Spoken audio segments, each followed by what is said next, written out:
Game of attrition, and sometimes you just don't lose numbers, you lose the very best, and that's a situation, unfortunately, with Pitt in game one against Youngstown State.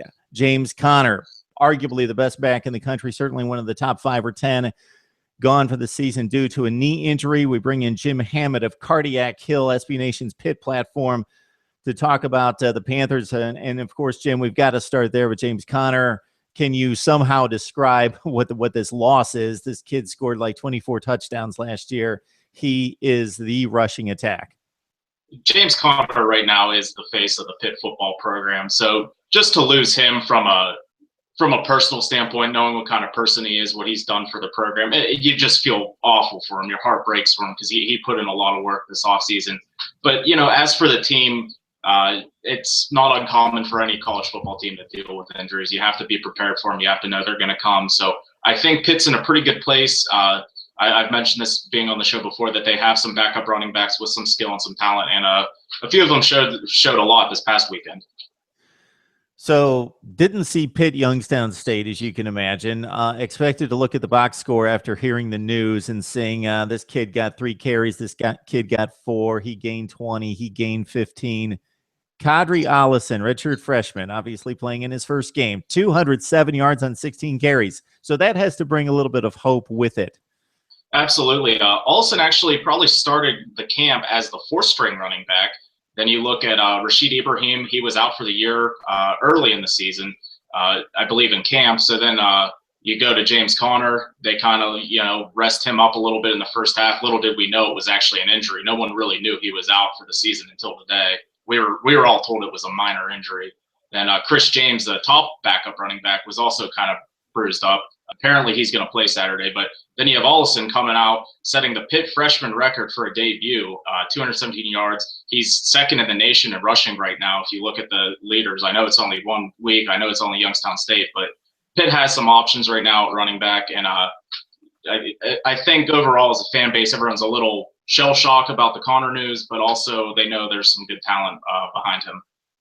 So you put 45 on the board against Youngstown State. Chad Voitek, we talked a lot about him in the offseason. He played reasonably well, played much better down the stretch. They loosened the offense up a bit down the final few weeks of 2014 to let him air it out a little bit more. He only throws 14 passes in this game, throws the big 55-yarder to the tight end. Otherwise, 17 yards passing.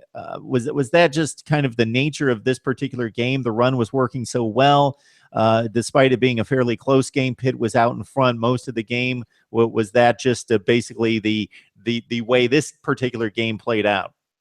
I think it's kind of a product of how the game was going. I think the running game was working. I still think there's, between offensive coordinator and quarterback, there's always going to be that transition year. Following the Pitt program for years now, seeing how from year to year a quarterback has to deal with a new offensive coordinator, it does take a couple weeks. I think with what we saw last year out of Voitek in the second half, he played well. We know the talent is there. And, of course, you have to bring up, without Tyler Boyd on the field being suspended week 1, it's going to play an impact. I mean, even to take it a step further, if you look at the Cowboys and say Des Bryant, you take him away from Tony Romo, yeah, he's an NFL quarterback. He has guys around him, but it hurts the passing game. And it's just that much more magnified on a college level. All right, let's look at the defensive performance against the Penguins. Again, on the surface, 37 points doesn't look impressive by any stretch, but only giving up 3 out of 16 converted third downs. That's a bright spot. They didn't run the ball that effectively. They churned out 129 yards, but they took 30 carries, so that's about 4 yards per rush. But the defense didn't turn the ball over to the offense, so that's something that you're looking for down the road. Yeah, looking at beyond just the general numbers being at the game, Pitt did throw a pick 6, so from right there, 37 down to 30 points. Like you said, the 130-yard rushing, 2 of them actually, 2 big runs resulted in that. And I think we looked back, if you took away those 2 big runs, Pitt gave up 28 yards on 28 carries, something like that. It was just 2 big runs if you took them away. So I thought the run defense played well. And there were some good individual performances. Nicholas Grigsby had 2 sacks, a couple tackles for loss. He's a senior linebacker, first year actually being one of the starters, and he looked very well. And Avonte Maddox, a sophomore cornerback, he ended up having a pretty good game, and there's just, Pitt wasn't at full strength. Rory Blair suspended for a game. Darrell Render wasn't entirely healthy. Reggie Mitchell went out, the safety. So it was just one of those things. It was a really hot day in Pittsburgh. The team wasn't at full strength. A lot of it resulted in keeping Youngstown State in the game longer than they probably should have been. All right, you've got another matchup coming up with a team that you're very much expected to beat. Akron coming off a loss at Oklahoma 41-3. Obviously couldn't generate offense. Terry Bowden's building a program, though, in Akron. They're much better than they've been over the past few years. What are you expecting to see out of the Panthers? What would you like to see coming off the week 1 performance? Well, a lot of the talk about Akron this week is they actually played a pretty solid run defense against the Sooners. I believe Perrine is the big running back for the Sooners, and they kind of held him in check. And obviously now that Connor's gone, it puts a little scare into the Pitt game plan. But I'd like to see Pitt establish a run with Tyler Boyd back into the mix. I think the offense is going to expand a little bit. They have the weapons, even without James Conner, that I think they're going to be able to score points.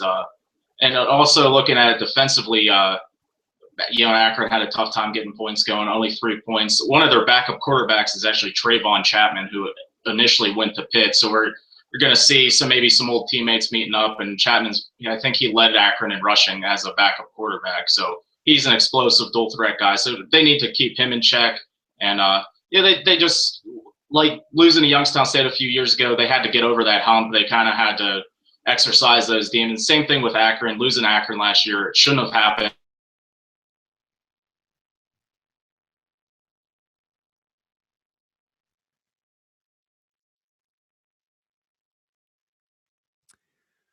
So what we have here are some technical difficulties. Jim locked up on us all of a sudden, and we were just about done. I think Jim may join us back.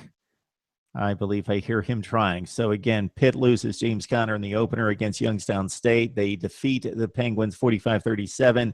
This redshirt freshman, Kadri Allison, rushes for 217 yards and a touchdown on only 16 carries. Pitt plays Akron coming up this week, a team that they lost to in 2014. Then they've got Iowa in 2 weeks before they dive into ACC play. We'll wait for Jim for just one more second. Otherwise, we got the full breakdown from the Youngstown State game with Tyler Boyd coming back for the Akron game at Heinz Field coming up this Saturday. So don't believe Jim's going to join us, but we appreciate Jim Hammett from Cardiac Hill on the SB Nation blog for Pitt Athletics for joining us. Hey, Pitt, Jim, you back with us? If you can hear me. Cool. Very good. Very good. So anyway, we're just talking about Akron and what you're going to see out of the Zips and some connections there between Pitt and Akron. Yeah, can you repeat some questions with Pitt and Akron? Sorry, technical difficulties still. Oh, just in regards to you were talking about Chapman and the connection with him enrolling at Pitt and just the Akron game and what you expect to see out of the Panthers. Like I said, I think establishing that run even without Connor, opening up with Boyd, and just kind of containing Akron. There's some familiarities, Akron being an Eastern Ohio school. There's obviously some kids from Pittsburgh there, and Pitt's team is mostly comprised of Pittsburgh kids. So there's going to be familiarity there. And with the game being in Akron, there's a big talk of a strong Pitt presence at the stadium. So it's going to be a big game, even though it is a MAC team. But you look at Penn State losing to Temple this week, you just can't take anyone too lightly anymore. Yeah, and it looks like a lot of these big teams are traveling more to the smaller schools than they used to. Penn State goes to Temple, Michigan State traveled to Western Michigan, and Pitt's done it a little bit more often than most teams here in recent years. So got the Akron game, you got Iowa coming up, and then you dive into the ACC, and I'm sure we'll talk some more Pitt football at that point. Jim Hammett from SB Nation's Cardiac Hill joining us to talk up the Panthers. Tyler Boyd back in the fold, and he will be back on the field coming up this week. Jim, thanks so much for joining us. Thank you, Mark.